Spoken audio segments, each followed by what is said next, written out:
Good evening, everybody, and welcome to the Hitchhiker's Guide to the Swartland. My name's David Clark, and we're going to have some fun over the next couple of weeks, tasting all kinds of wines from the winemakers in the Swartland, with some olive oils as well, which is going to be very exciting. I hitchhiked my way around the Swartland and grabbed a bottle of each of the producers, and I kept hitchhiking, and I've managed to end up in Johannesburg. And the bag that I had got lost and got stolen out of my car. But luckily, I have the wine still. That's Joining us this evening, some of the winemakers off the Paardeberg. So we have Johan from Dragon Ridge, Andrew and Brandon from Whiteman and Sons, Yori from Lammerzoek, Stefan from Babylon's Peak, Jurgen from Interlagos, Tennis from Fram, and a new guy, Irben, I think his name is, from Sadie Family Wines. Thank you, gentlemen, for joining us on the first tasting of the Swartland, Hitchhiker's Guide to the Swartland.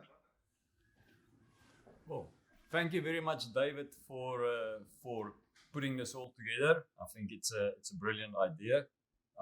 And then not only thank you to you, but thank you for the fellow winemakers joining me. But we're all friends, and we do a lot of things together other than just making wine. And then also, I suppose, the most important thank you to the people that bought the wines and that's joining us from all over South Africa. There's people in the Northwest Province, in KZN, up in Limpopo, and obviously Johannesburg, Pretoria, Cape Town. And there's even somebody that bought a case or a box of wine from Austria. I'm not sure if it arrived there. I do hope that it arrived in Austria.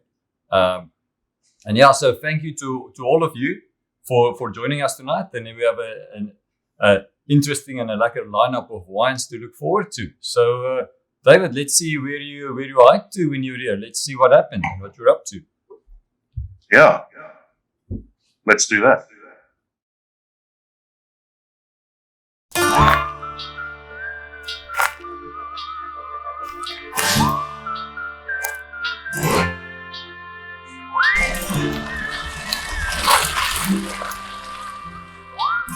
Thanks, man. Can I get it right? Yeah, sure.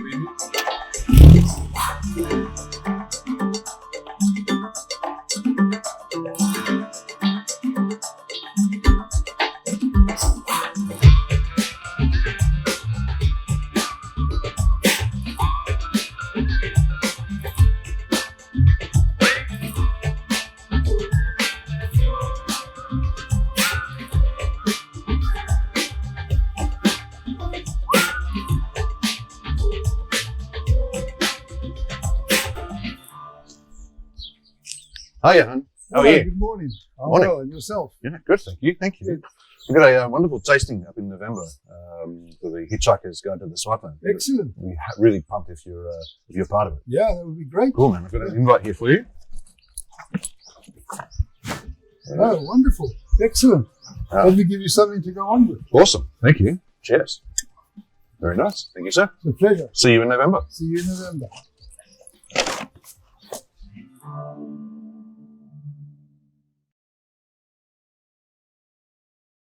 Okay. Cool, there you go. Now, if we don't get a job in Hollywood very soon, Johan, it's absolute criminal. Travesty. Yeah, exactly. Now, your farm was absolutely beautiful. Can you tell us where it is? It's in Joubert's Kloof, which is a kind of a dead-end valley in the Paardeberg. A dead-end valley. Yeah, it kind of ends It's a little off. bit more grand than that. Okay, well, it's quite, the farm is quite big, it's 320 hectares, but most of it is nature reserve. We farm really only about 15 hectares of vineyard. We've got a bit of olives. Okay, yeah, nice. So, this is a bubbly. Mm. It's a blend of Chenin and Pinotage, 50-50. This is a Cup Classique. So, I'm so happy to see that. we harvested around about 18 belling. Fortunately, the Pinotage and the Chenin are ready at that stage together. So it's a whole bunch press and all pressed together. I don't know what else to say. It goes What into barrel for a led year. you down to do a MCC? Well, we started off, originally the rules for SIP said you weren't allowed to use commercial yeast. The first bubblies we made were all method ancestrals. And we still do make method ancestral, but it is not a cost-effective way of making bubbly. In fact, when we first time we made it, we had a French guy who owns a champagne house helping us. And his comment was, Okay. we stopped doing this 200 years ago in France. Why are you persisting? So it gives you a very reasonable idea. Yeah. And is MCC a big part of your production, Johan? The bubbly is probably about altogether, 40%, I guess, of what we produce. We do four really. We do 2 method ancestrals and 2 Cup Classiques. This one is a Pinotage or Chenin Pinotage blend, 50-50. We make that style also as an ancestral, and we make a Blanc de Blanc Chardonnay in both styles. So that's a sort of range. Okay. Quite And the deep colour. Pinotage, what does that add to the blend? Sometimes, if you're imaginative, you get a sort of a pink edge, but not always. I think a year in barrel, this spends a year in barrel before we turn into bubbly, so, and then another year in bottle. So that hasn't got so much of a pink edge, but you do get a red fruit flavor in the wine, which I quite like. It's a bit more complex. The single cultivar wines are a bit sort of focused, but not quite as broad in taste. Yeah, so you get a full palate with the Pinotage. Yeah, you do. Yeah. And the maybe acidity of the even- Chenin. I think so. And also maybe even the year in barrel helps that as well. So it's probably not so Okay. unusual. And so when was this degorged? So it's 2018, stays a year in barrel. We probably turned into bubbly around about February of 2019. And then it was disgorged in Okay. November of 2019. So Okay, and what do you think that barrel aging does to it? It gives it a sort of roundness to it, or? well, I prefer it. That's all I can say. I like the flavor. I like the butteriness that you get out of it. The acidity is quite high, but it's not at all noticeable on the palate. It's a very easy wine to drink. There's no sulfur in it, and the alcohol's not very low. It's 11.5, but you can drink a lot of it, and you won't get a headache. I always think that's a big plus. We'll have to put that to the test. For wines. Yeah, you can drink a good number of bottles and have a clear head the next day. Yeah, we'll see about that.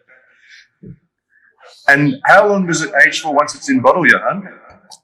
Well, the first year we made it 2014s, and so we still drinking a few of those, kind of residue. 2015 we made in a whole lot of different styles. So we made a 2015 which was only aged for a few months, and then we kept some back in bottle, and that was aged for a year, and then 2 years, and then 3 years. And that was also gave us an idea of what we preferred, what kind of bottle age we liked most. And the truth was we liked the sort of 1 year in bottle. That was the kind of idea that we had. Right. I think you've got a 2019 and a 2020 underway? We have quite a lot of wine in barrel from 2019 and 2020. So 2019 will turn into bubbly later on, this year, maybe beginning of next year. Again, it'll be released sort of 22-ish, maybe 23. We're not in a particular hurry. Thanks, Johan. No, good bubbles takes a while, doesn't it? Pardon? Good bubbles usually take some time to make. Yeah. Got to be patient. Oh, Yes, cheers. Thanks patient very much. to drink them. Okay. Can I go now? Okay, and then next, where did we go? I think we went to Whiteman and Sons next.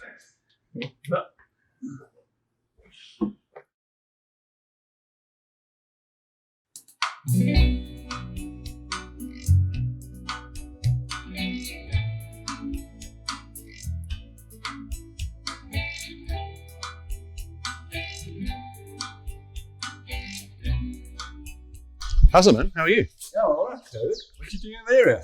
Well, we've got a tasting happening in November called The Hitchhiker's Guide to the Swartland. All right. Invite here for you. I was hoping that Whiteman and Sons might like to partake. Yeah, absolutely.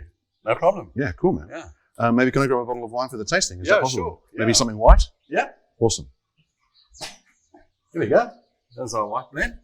A and B's blend. Yeah, try that out. Perfect. Thank you very much. Thank you very much. Can you perhaps give me a quick lift? Yeah, sure. Is that all right? Yeah, no worries. Awesome. Thanks, Yeah. man. Where's the bucky? Yeah, it's over there. Okay, cool.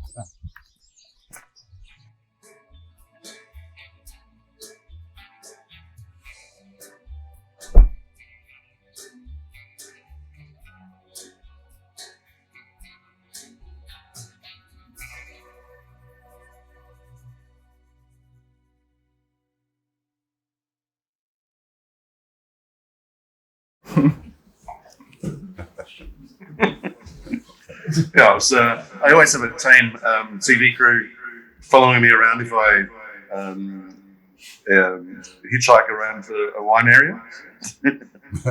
Welcome to the Hitchhiker's Guide to the Swartland. Andrew and son, Brandon. How's it, Hey, David? guys. How's it, everybody? Good you. Yeah, thanks for coming. Well, tell us about Whiteman and Sons. Well, Whiteman is obviously my surname, and this is one of the sons. The other son is not involved in the business. What more do you want to know, David? When did you start? Where are you? We bought the farm almost 10 years ago now. Unbeknown to us that we were going to farm vineyards. The whole idea behind it was to actually pull out the vineyards and do cattle. But I was told quite sternly by the neighbors that I will not be doing that. So we kept on with the vineyards, and then with advice from the neighbor at the time, he said, "Why don't you try some wine?" Which I thought was a crazy idea, which we did. And first couple of barrels were really terrible. And then after a while, hit a bit of a potluck and decided, well, let's try and put the stuff on the market. And here we are, 6 years later. And what have you got planted on the farm? On What here, varieties? What we got planted? We've got mainly Chenin. Then we've got a Claret block. We've got a little bit of Macabou. We've got Pinotage. We've got Shiraz and Carignan. And of course, a block of Pinotage. Yes, I know that well. Yes, you And do. what wine have we got tonight? The A and B blend. Yeah, that is. It's predominantly Chenin with a bit of Claret mixed into it. So it is 70% Chenin, and then the balance being Claret. Talk to us about Claret.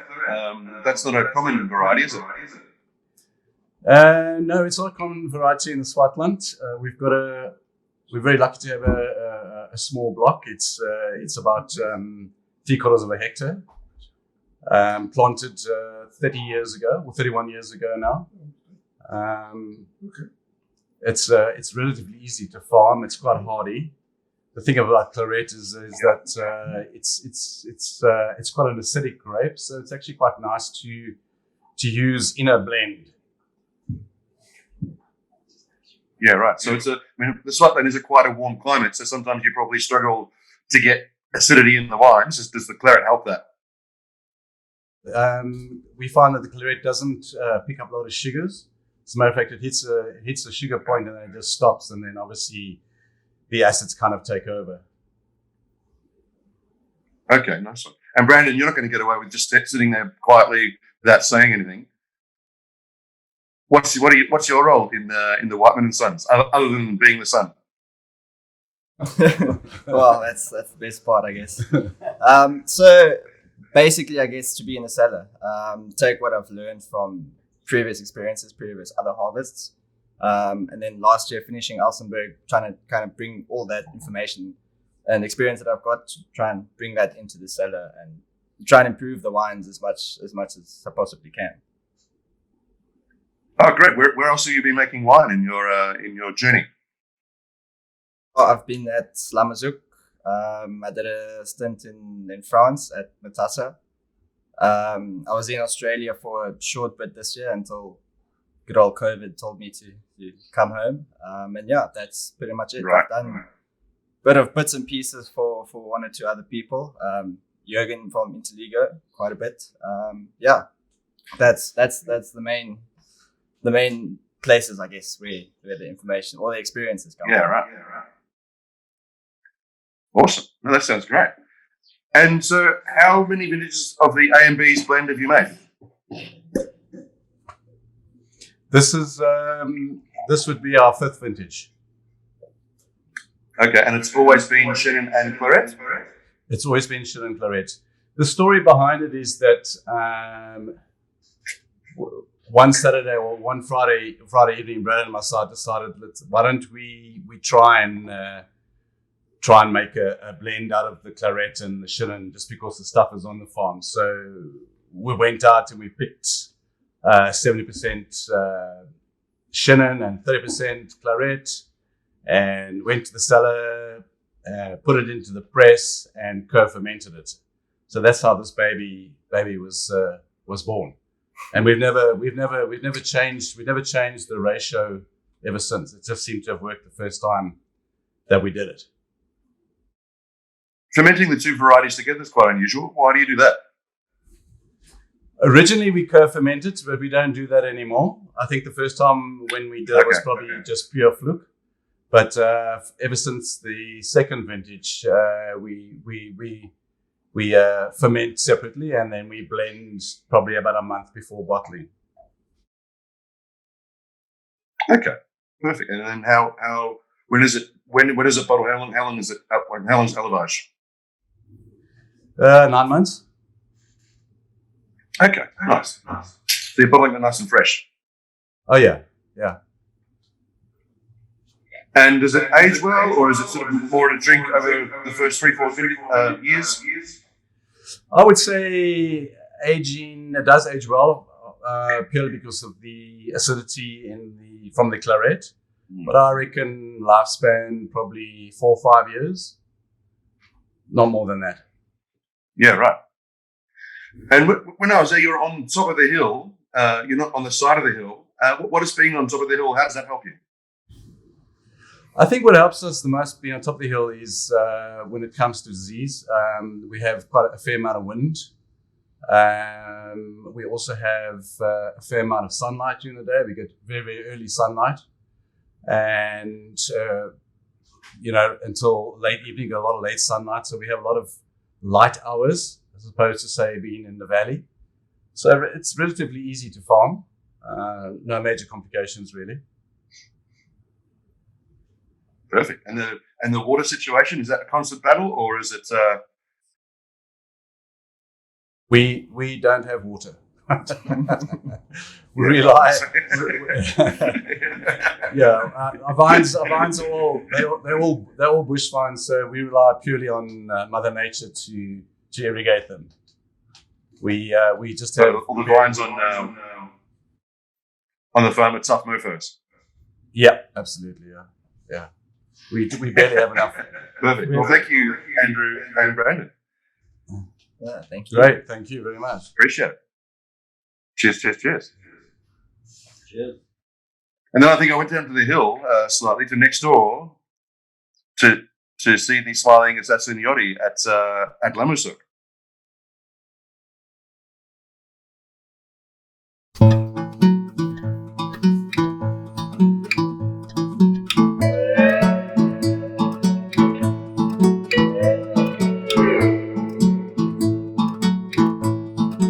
Yori, Andreas. Yeah, this is David. How are Good you? to see you. I'm very fine. Long time. Mr. Clark, good and you. Yeah, good guys. Nice. The place looks amazing. Yeah, I know. Awesome. It's a privilege, being here. Yeah, very cool. Great time of year. We're putting a tasting together in November called the Hitchhiker's Guide to the Swartland. Awesome. I was hoping Lammerzoek could be part of your tasting. No. I've got a bottle of Hartlebury by chance. If you'd like to try this in your tasting. For sure. It's planted in 1980. Oh, nice. Nice. Awesome. Thanks, gents. OVP. Yes, Cheers. see you in November. See you in November. That's it. All right. Appreciate it. Well, David? Right. thanks for this and enjoy the hike. Ciao, ciao. Thank Cheers.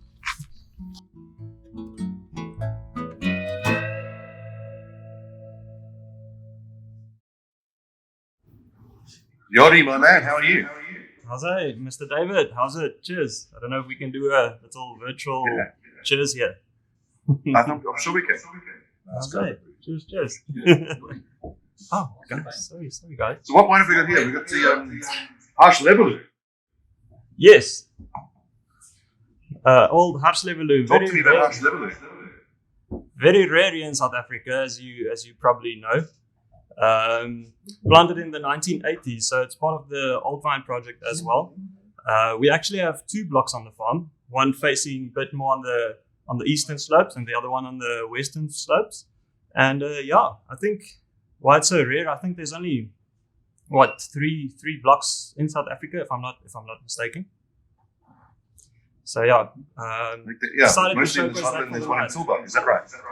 Yeah, there's one in Tilburg. I know Lemberg makes one. I don't know if they make 100% one anymore. I know they experimented with some Shannon blended with it. But we still do 100% Hartlebury and like to keep it that way for the future.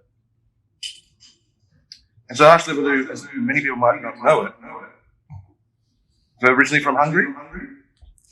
Yes, and it was planted actually also with the help of a Hungarian. So it was helped with the help of Desiderius Pongras. I don't know if most winemakers would know him. He was a very influential viticulturist here in South Africa. He helped, as a matter of fact, with a lot of cultivars here in Lammerzoek, as it was a experimental farm basically in the old days with Carignan, which he planted on 20 different rootstocks, and also brought in the Hartlebury, which he thought would be suited very well here in our dry, sandy soils. And as a matter of fact, it does actually fit in very well here. Yeah, very good. That's a super interesting wine. Yeah.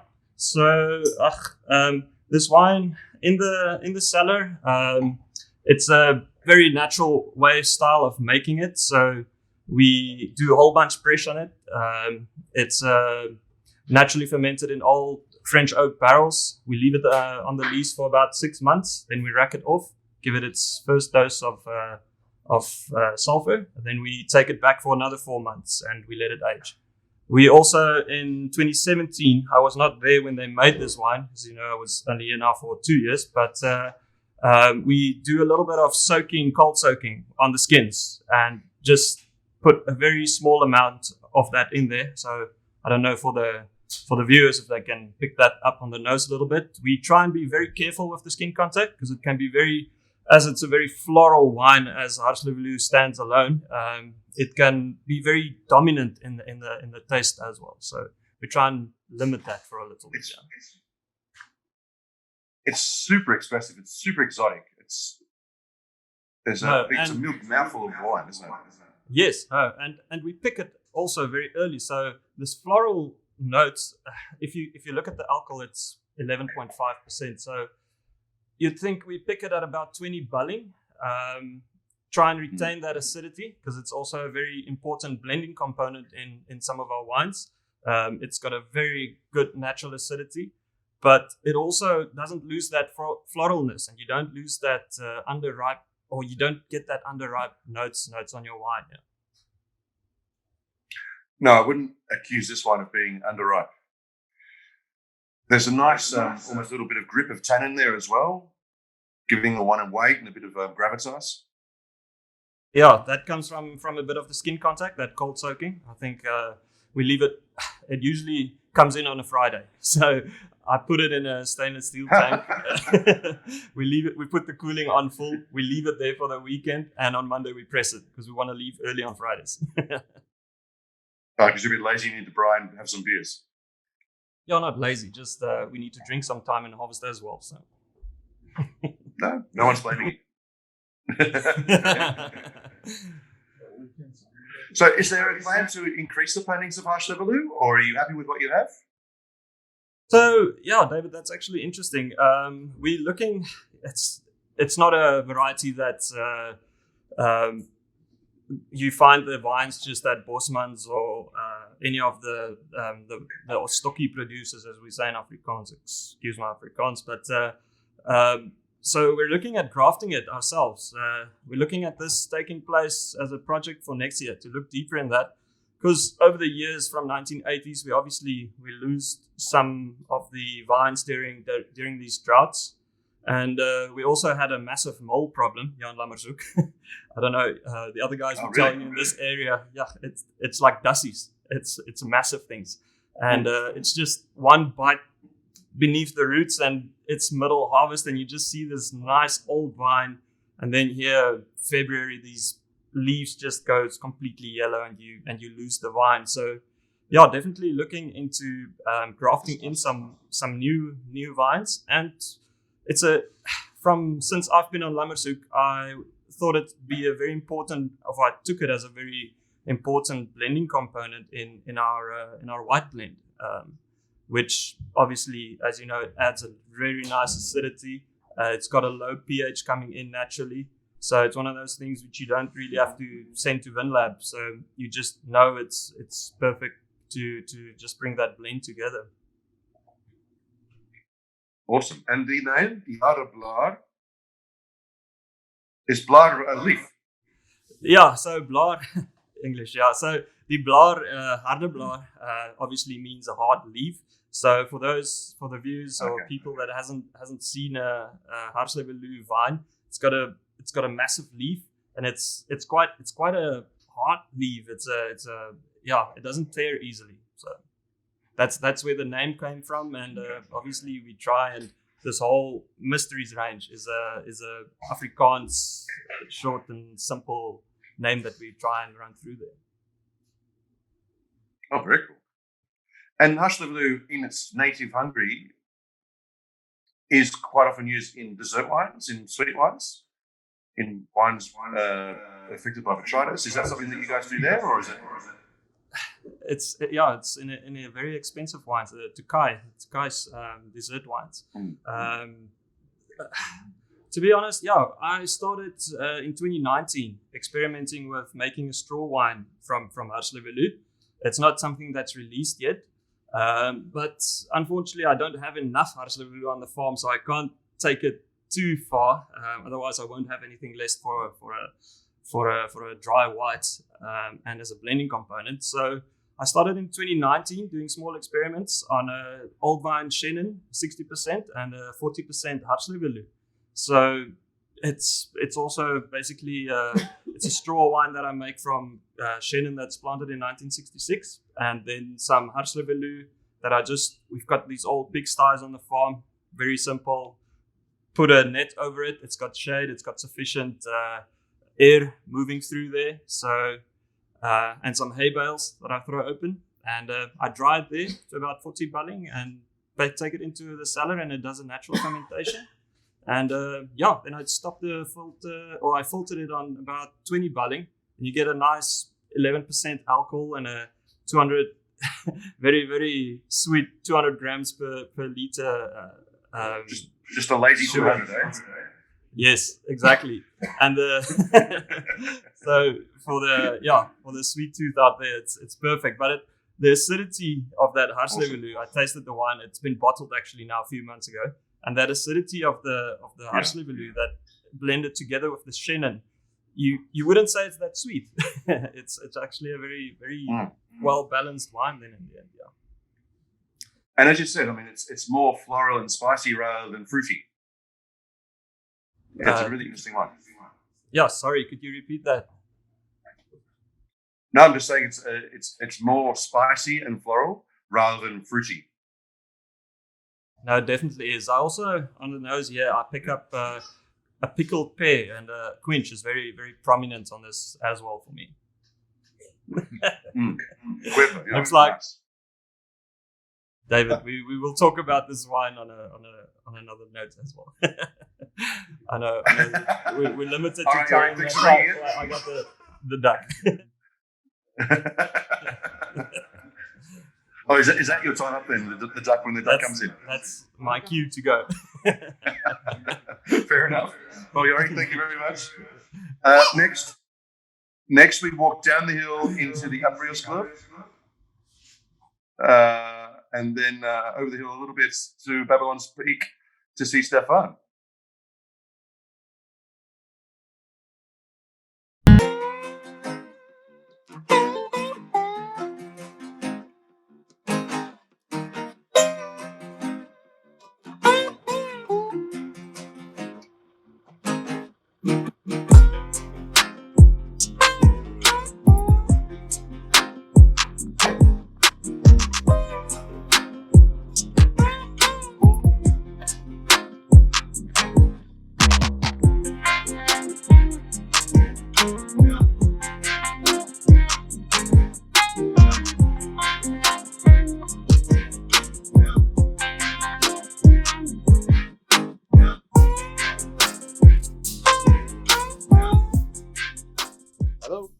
Hello. Stefan.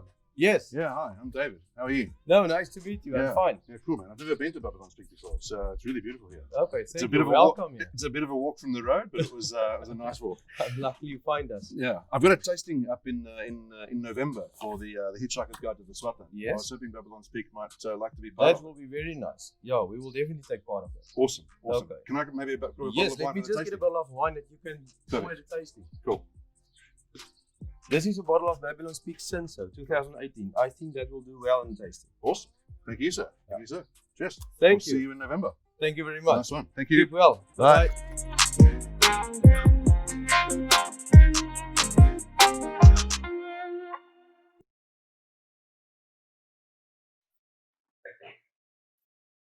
I don't think George Lucas is going to get either of us to star in the new Star Wars movie. Stefan, how are you? No, fine, David. Yeah, I remember that walk from the road. The person who picked me up was from Belleville, and they didn't know where they were going. And so they left me about half a kilometre down the hill, so I had to walk it all up. But it was a nice walk, but I was out of breath when I got there. Stefan, how are you? Well, what's going on? Look at this. The Senso 2018. Yeah, that's one of our new releases, David. It's one of our new releases in the range. So it's actually the first Senso that we bottled under Senso. In the past, we use it in blends, so it disappears actually in blends. And we feel that was actually a shame because the wine is every year doing quite good. So we used to bottle it in as a 100% Senso 2018. Oh, perfect. And how long have you been on the farm there, Stefan? Has it been in the family long, or did you buy it, or? The fourth generation on the farm. So Babylon's Peak was born long ago when I was still very young. So as I grow up in the family farm, used to produce grapes, not making wine, but producing grapes to co-ops. I think that was where I started having the idea to make my own wine one day, and that was the idea. So after my studies, everything came back to the farm, first making wine at other places. And then in 2003, when I joined the family on the farm, I started Babylon's Peak Baby. So it's four generations now in the family. My grandfather actually bought a farm in 1919, but the brand is still from 2003. It's about 17 years now going on. Excellent. And so you still sell lots of grapes? We do to a lot of co-ops. It's quite a big farm, so the farm is about 380 hectares under production, planted under vines. Wow. So we only use about 10% of the grapes for the Babylon's Peak brand for our own wines, and the rest we still sell to different co-ops and different other wineries, not co-ops, other wineries in South Africa. Okay, and how do you select which ones to use for your own wines? Do you just select In the best beginning, and keep them for yourselves? yeah, no. In the beginning, it was a lot of experimental things. So when I came to the farm, we do a lot of experimental winemaking to see where the best qualities come from. Use different types of soils, the same cultivar on different hills, different terroirs. So we came actually to a range of Rhone varietals. So we have Chenin Blanc and Pinotage in the range. Our rest of the wines is mostly Rhone driven. So it is actually the white is Viognier and Roussanne, where the reds are mostly blends and driven by Shiraz, Mourvedre, Grenache, Carignan, and where we add the Cinsault now as well. Okay, cool. And maybe explain where the farm is in relation to the Paardeberg. Say again? Where in the Paardeberg is the farm in terms of? It's quite high up in the Paardeberg. So the farm is actually one of the highest farms in the Paardeberg. So if you go up into the Prilsgrove Road, it actually stops at our farm. So it is altitude, it is quite high up in the mountain. No, excellent. And tell us about the Cinsault. How did you make it? The Cinsault was also one of the vineyards that was planted on a very light decomposed granite slope. And it actually disappeared also in some of the grapes that we sell to other co-ops. And then doing experimental winemaking, I used some of that grapes in one experiment. And it came out very good. And like I said, we used that for a few years in a blend. And we just feel that the wine loses it's getting disappear in a big system. So, and there's a lot of potential in this specific vineyard. The vine is about 24 years old. It's bush wines, it's dry land. The production is low for Cinsault. So that's why I actually started to use this grapes and make a wine of this specific vineyard. It's got quite a lot of power for a Cinsault. Do you think that's because the vineyard is old? Maybe because of the age of the vines, but also because of the low production. Normally, Cinsault is used to a grape that have a lot of production. It's easy to have a lot of grapes onto that vines. So this specific one, for some reason, the production is low. It's 6-7 tons per hectare. For Cinsault, that is quite low. We do a little bit of must bleeding, where we take a little bit of juice from the skins before we start with the fermentation. We also keep it cold for about 48 hours, 2 days before we start with the fermentation process. So I think that helps a lot with the color and the concentration in this specific wine. Yes, there's more skin to juice ratio, so you're getting more extraction, getting more color, more tannin, more flavor.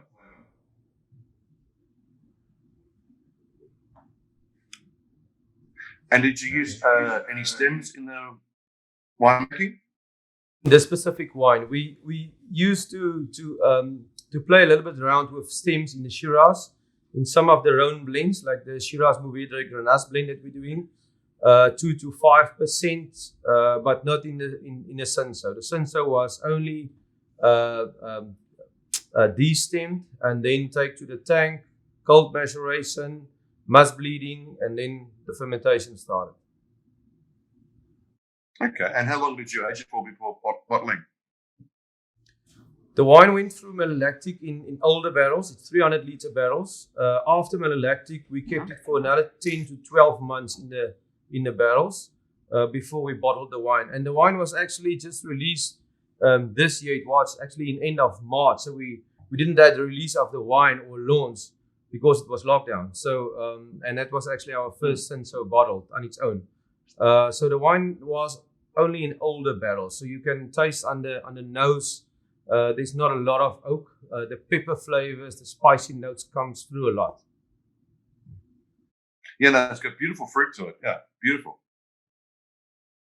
Stefan, thank you very much for bringing. It was lovely. Cheers. Cheers, David. Then I went to, where did I go next? My mate Jürgen, Interlego.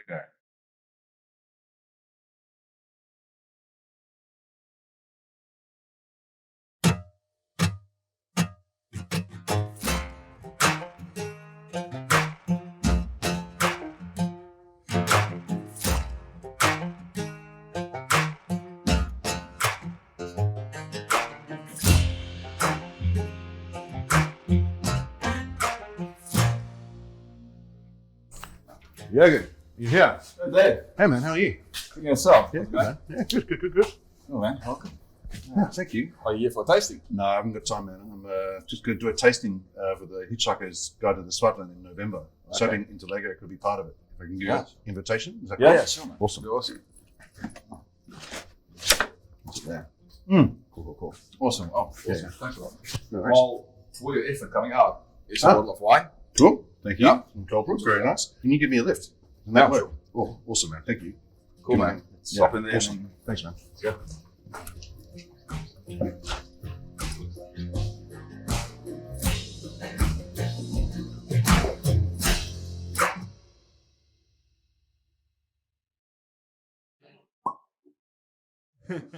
Jürgen Host, how are you, brother?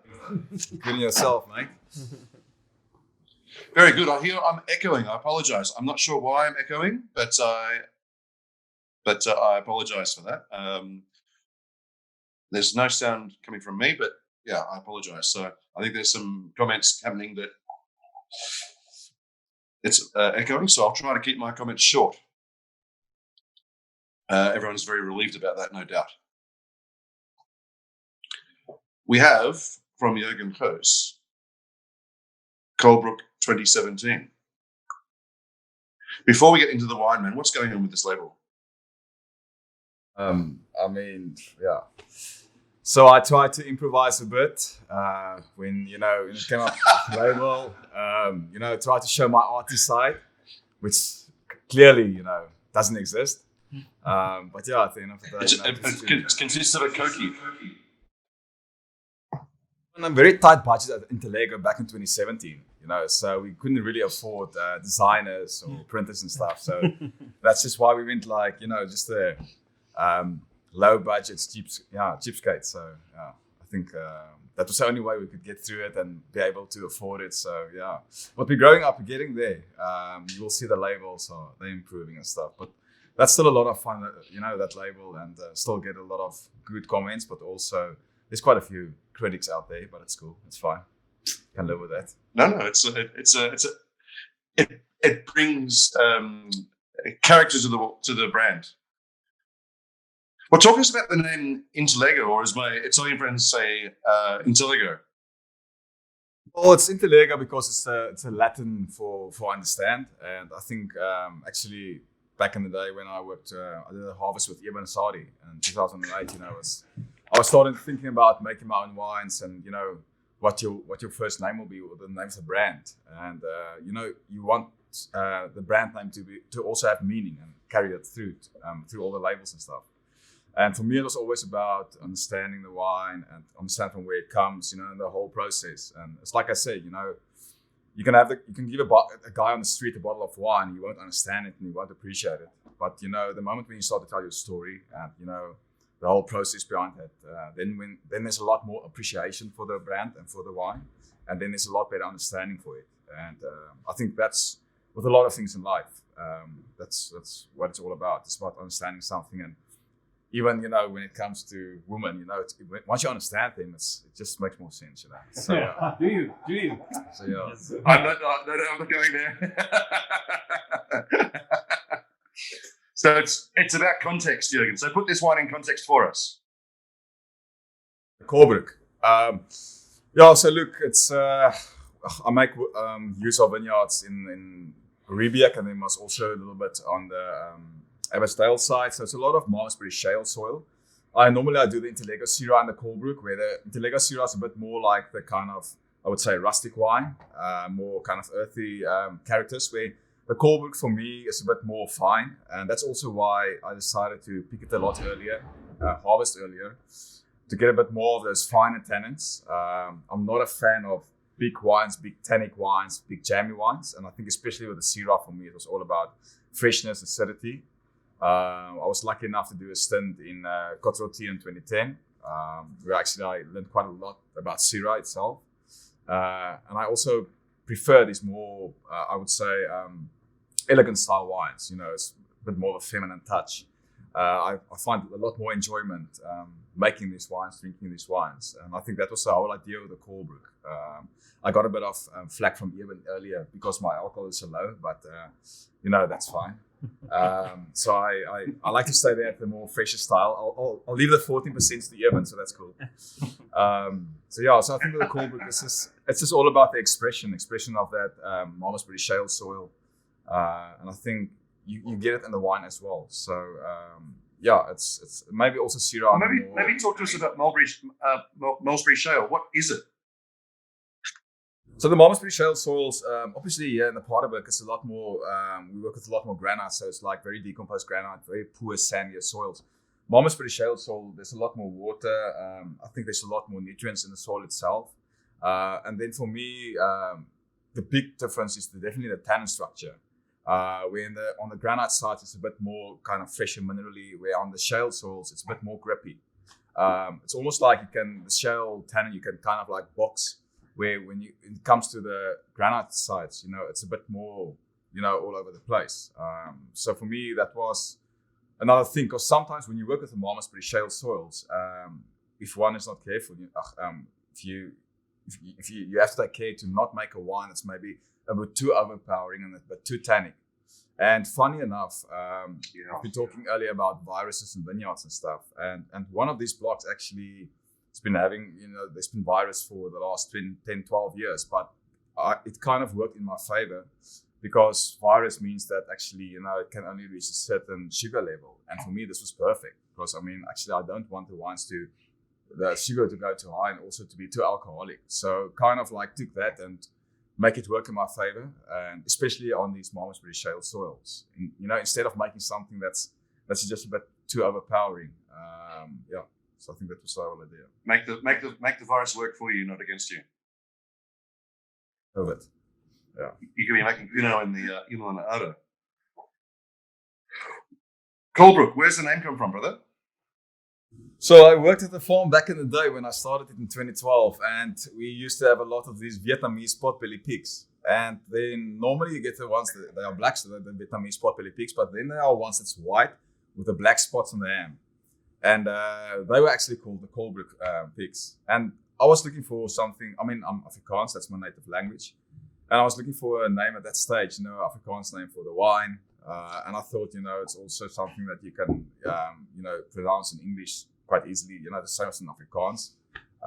You know, even you will be able to pronounce your name. So, that's why, that's why I went to that. I just found the pigs fascinating, you know, that we kind of had them on the farm and they were almost like pets. And I remember some Friday nights, myself and Craig Hawkins, we would have a braai, and then outside the house, they would have a few of them, and we would go and chase the pigs and try and, you know, catch them.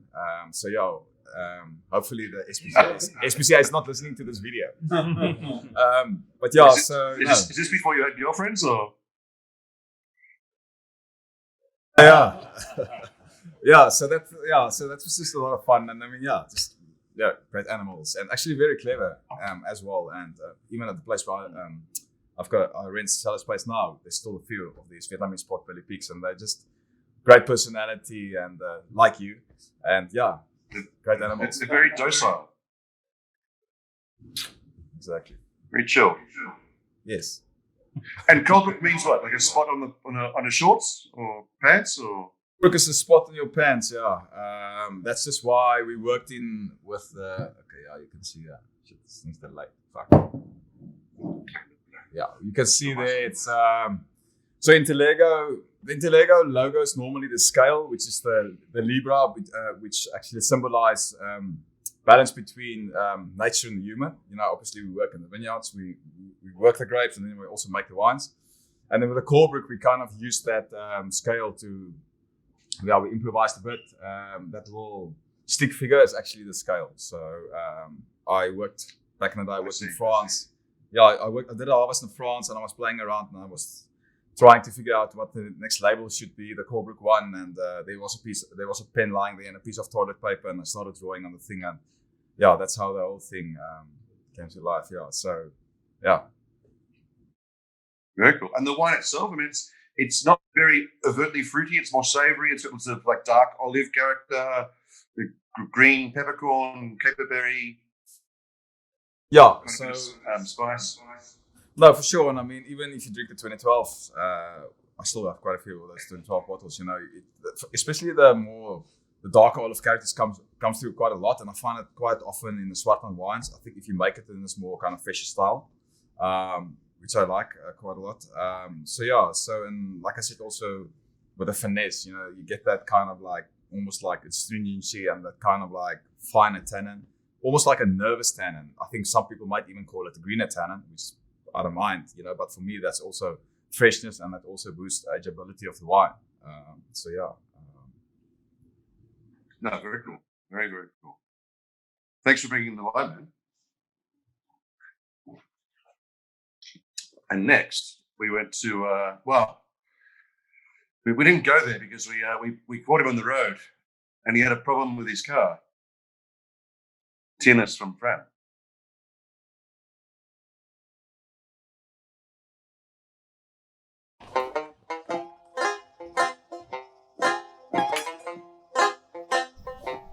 Dennis. David, how are you doing? Good, man. How are you?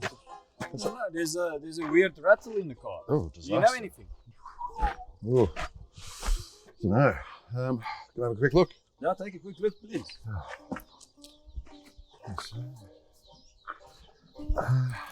I think I've found the problem, man. Bit of Fram Shiraz stuck in the fan belt. That's probably it. Must be from last night. Yeah. Mate, I've got an invitation for you. Oh, that would be brilliant. Yeah. Got a invite to the Hitchhiker's Guide to the Swartland. It's a tasting in November, and we want Fram to be part of it. Could that be cool? We have the invitation, we have the wine. Yeah. I think it sounds like a brilliant idea. Perfect. Let's roll. Nice one.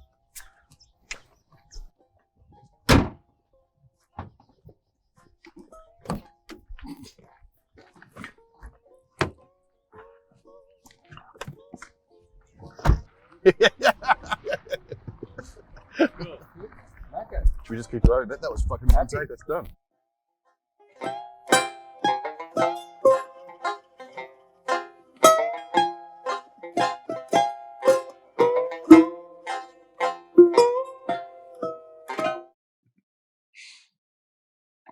David, I would just want to say thank you very much. That's my wife's car, and I'm so glad we could fix it.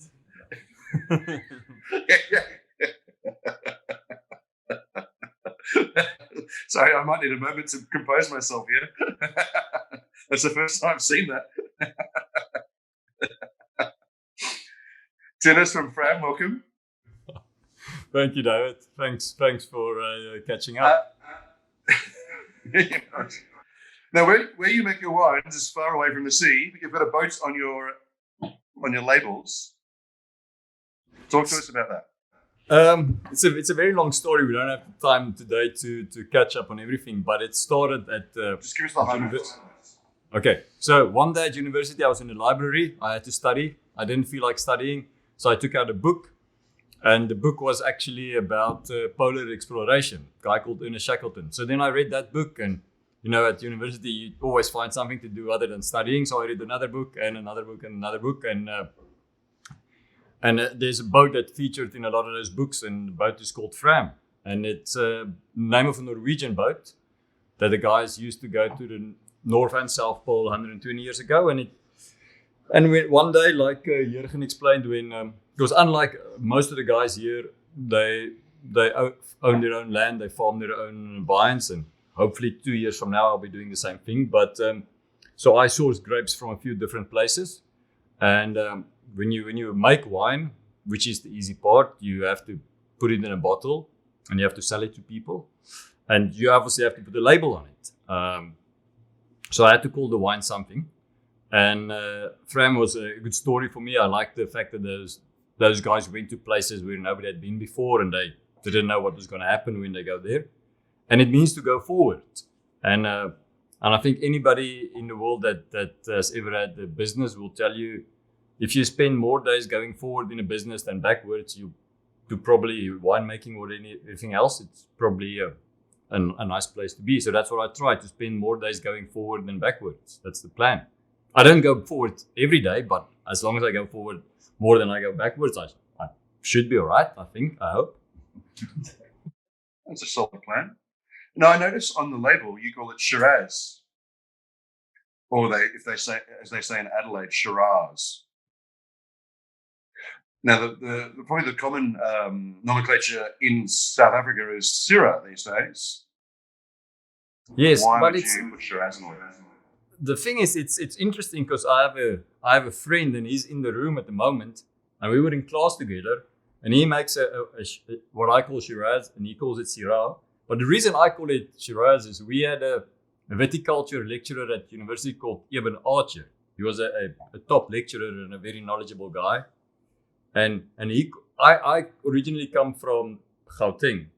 But our viticulture professor, Archer, he called it Shiraz. And I'm like, okay, if he calls it Shiraz, I'm going to call it Shiraz as well. He seemed like a guy that knew a thing or two about vineyards and vines. And it made an impression on me, so that's why I call it Shiraz. There's no really other reason than that. Fair enough. That's a good as reason as any. Now, so 2019. Tell us about the vintage 2019. Was it still drought affected? The thing is, 16 and 18 were the two vintages that followed the dry winters of 15 and 17.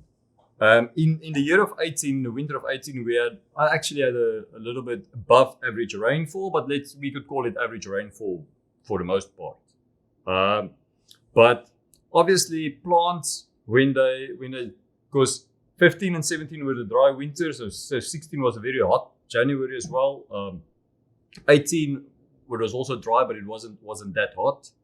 And then beginning of 19, when Cape Town was approaching day 0 and there were these big water restrictions in the city itself. But the vintage, although we had decent rainfall, plants, although I did go to Prof. Eben Archer's viticulture classes, I can't claim to be a viticulturist by any stretch of the imagination. But when you've had a couple of dry years leading on each other, plants, they don't, it's not one good year and they recover completely. So I think in my personal experience, and it's also, in the Western Cape, soils differ so much that I can't judge how another vineyard would have done. But I think in 2019, the crop was still a lot smaller than people expected. I think it wasn't a ripe season for me. But it's just people were hoping after those smaller crops in the years before that the vineyards after decent rain would bounce back and have something that's more approaching a normal type of tons or crop. But in my experience, that was one of the effects of the drought. That in 2019, although we had decent rains, we still had a lower crop than one would have expected. Okay, and then did that give intensity and some weight to the wine, or how do you see that in the wine? With a lower crop, I think it's very, very dangerous because sometimes people tell you that at a lower yield you get a better concentration, you get a better wine, but it's not really like that. I think they should tell you when you have a balanced crop and a balanced yield, because it can also happen that there's that the vine gives too little grapes. And then there's other things that are out of balance. So yeah, I felt that it was a bit more balanced, and also I'm not sure why, but the alcohol's not high, whereas Jurgen had a 12 alcohol, this is a 14, just over 14 alcohol. So between the two of us, we made a 13% alcohol Shiraz, which I think is quite a good one for Shiraz. So if you're watching us at home, you can take some of the Koolbroek and you can take some of the Fram, you blend them, and you have a great 13% Swartland Shiraz, which I think, yeah. Maybe so, and the table because it might bubble over and explode. Yeah, maybe. Yeah. So from the vintage I point find of when I view, drink the Fram wine, sorry. Dennis, go ahead. I wasn't gonna make any like real. You can go. You can go. I lost my track. Oh, okay. Well, I find when I drink the Fram wines, they're very effortless to drink. There's a lovely ease to them. Not only they're simple, but there's a lovely balance to them, and there's a lovely cohesiveness to the wines. Is that? I would think that's partly the fruit and partly your beautiful magic touch. What's your rough philosophy in the winery?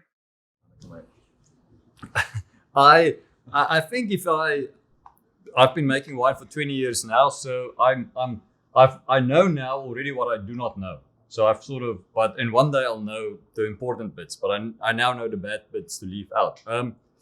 So I try to make a balanced wine because I've found that I enjoy drinking a balanced wine, and a balanced wine when it's 1 year old,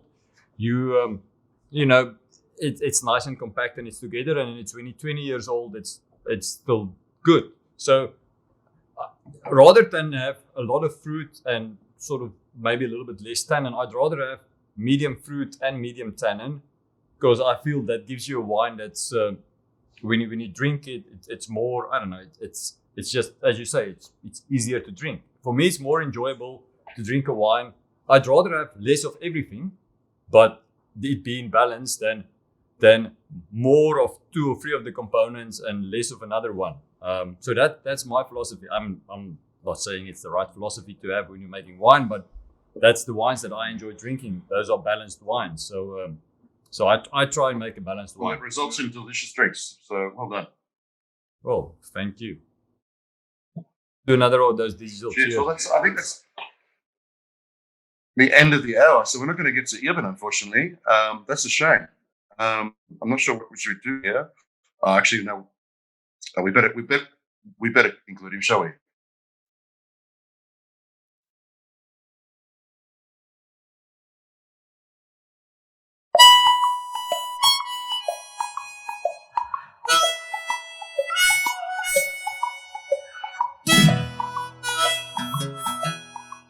Eben, you here, man?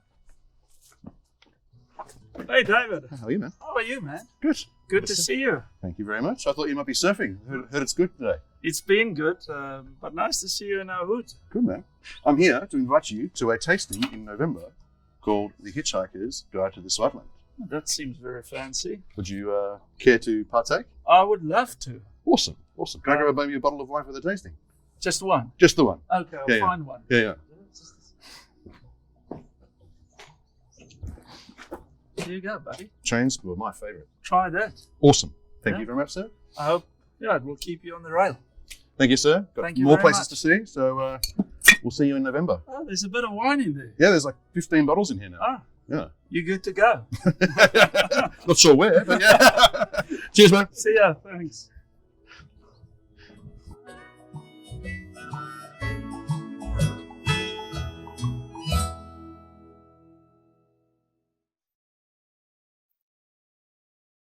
Transport 2019. Even Sadie, hello. How's David? How are you? I'm very well, thank you. Very well. I'm enjoying the thinner air up here in Johannesburg. I can imagine. I see you've got a collection of Russian accoutrements. Oh, every time the Russians come and visit us, they leave some of these things around, so got to include them. Lots of things get left off at the winery. Yeah, fair enough. Transport, talk to us about this. So this is the Ovingadrix, one of the Ovingadrix wines. Yes, you did really well with the pronunciation there, David. But yeah, it's part of the Ovingadrix or the Old Vine series. So yeah, what essentially, when we thought about the Old Vine series and starting this range of historic wines of the Cape, there's wines like the Semillon, or the Groendrijf, or obviously the Chenin's, and you've got the Cinsaults, and you've got a little bit of Grenache as part of the historic line of South Africa as a whole. But then when you look very specific to the Swartland, Tinta Barocca has been bottled in the Swartland for a very long time. And, it would have been, I think it would have been a mistake not to include Tinta Barocca in the Old Vine series. And Tinta Barocca came to the Cape already in the early 1900s, but there was a massive import into the Swartland in the 1950s, and by 1970, quite a significant amount of Tinta Barocca was made in the Swartland, and it was initially imported to make fortified style of wines, but in the Swartland it was the dry red style that actually took off. And for those of the people that's out there, and we did it one year at the Swartland Revolution, that 1974, 76, 72 bottlings of Tinta Barocca was so amazing that, from there on, we didn't have a doubt in our mind as to include this in the Old Vine series. And subsequently, Tinta Barocca in recent years were introduced also in the Columella, which is one of our other wines we produce. So it's a grape that's very important to us, but it's also very important to the Swartland. It's been here for a long time, and I think it deserves to be in a bottle. And the grape itself has very many great qualities in terms of producing fine wine. It's not very well known, but it's got certainly all the accolades. And do you think it was planted originally because of its resistance to heat or love of heat and drought? It's actually not. It's not like, I think Grenache and Carian and Cinsault in some ways are actually even more resistant to drought. Tinta Barocca has a very thin skin. It's quite similar to the skin of Shiraz. So it's very sunburn sensitive. But the one thing, so when we farm the Tinta Barocca, we usually, with the placement of the shoots on the vines and also the suckering and the whole formula that we work around as to how we position the berries on the vine, we actually create a little bit more shade on the Tinta Barocca vines as opposed to, say, Grenache or Carian or Cinsault for that matter. So we farm it with a little bit more shade, and it's helped immensely. The first bottling in 2011, I think our fruit was too exposed to the sun, and that was the first year that we worked with a grape. And to some extent, the skin's got a little bit sunburn. The sunburn we sorted on the sorting tables, and we removed all of that, but still the resultant wine was very tannic and very very austere and tannic. And so in years to follow, we started to work with more shade. And in 2011, we still destemmed. And then in 2012, till this day, we do about 90% whole bunch fermentation.